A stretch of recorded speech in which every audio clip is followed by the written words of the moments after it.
It was the best of times. It was the worst of times.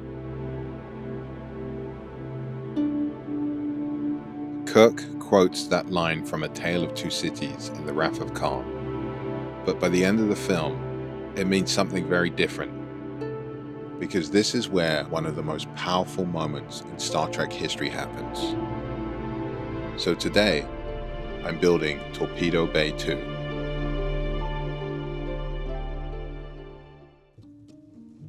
Before designing anything, I studied the Torpedo Bay scene frame by frame. And what stands out straight away is how industrial it feels compared to any other part of the Enterprise. It feels less like a command deck and more like a submarine's weapons bay. And that became the foundation for the build. Modeling took several months to refine, and the goal again was to make a modular toyetic playset, something that the figures could interact with, where scenes could be recreated and also new stories imagined. And once the design was finished, it was time to start printing.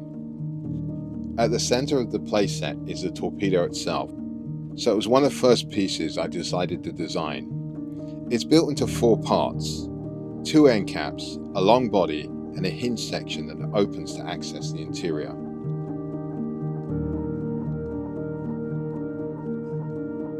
I added 2 ports on the casing and wired them with LEDs for the spotlights.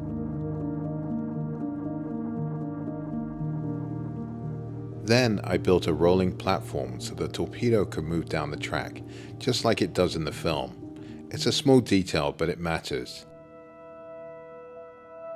I also scaled the torpedo so it could carry Spock on his final journey.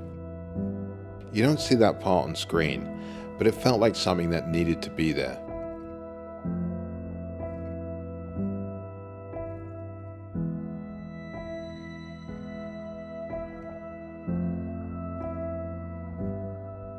Then I moved on to the launch hatch, which I studied the opening very closely and tried to match its octagonal shape and the control panels that surround it.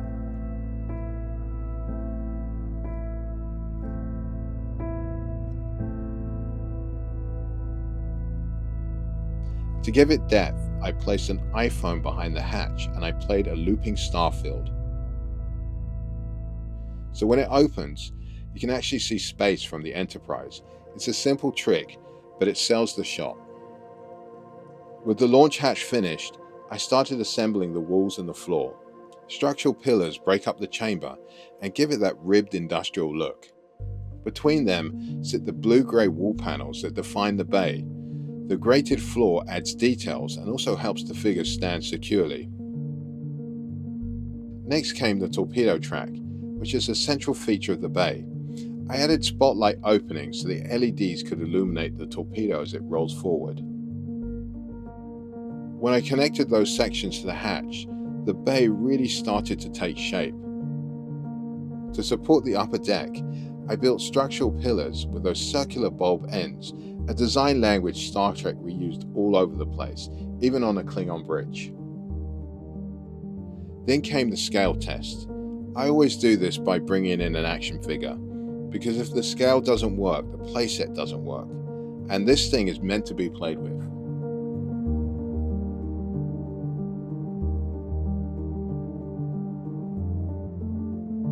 One detail I really wanted to include was a single-person lift between the main deck and the upper balcony. I then built the circular loading cradle at the start of the track. This is where the torpedo is lowered into position before being moved down the bay.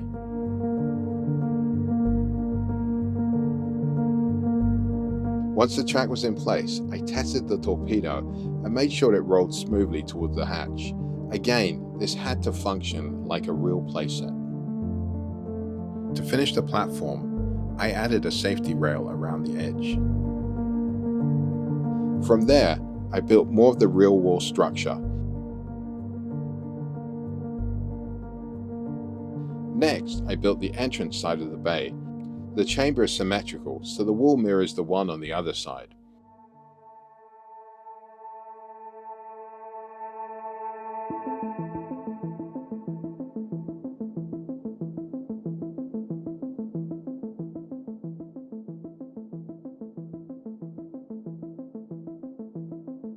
With the main structure complete, it was time to install the upper observation deck. That's what really gave the bay its multi-level look. And once I dropped it into place, the scale of the set finally hit.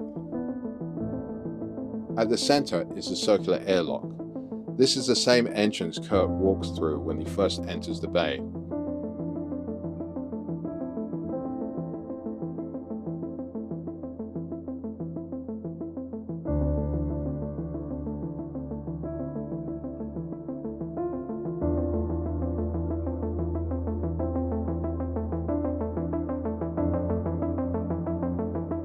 A playset like this also needs a lot of small details, so I created a full set of accessories which included an antique copy of A Tale of Two Cities, the launch crane, a ceremonial whistle, phaser pistols with a storage compartment, removable grills for the torpedo track, and finally Scotty's bagpipes. Because as the torpedo is launching towards Genesis, it's Scotty who plays Amazing Grace. And that's one of the moments that makes this scene unforgettable. Some people might wonder, why build a playset around a funeral scene? But this moment isn't really about death, it's about sacrifice, friendship, and legacy. And that's exactly why it deserved a playset. With the lights on and the torpedo finally in place, Torpedo Bay 2 was complete. But this was never meant to be a static display. It's a playset, a place where scenes can be recreated and new ones imagined. Because great toys just don't sit on a shelf. They invite you into a world, and for Star Trek fans, few moments are as powerful as this one. And as always, live long and play on.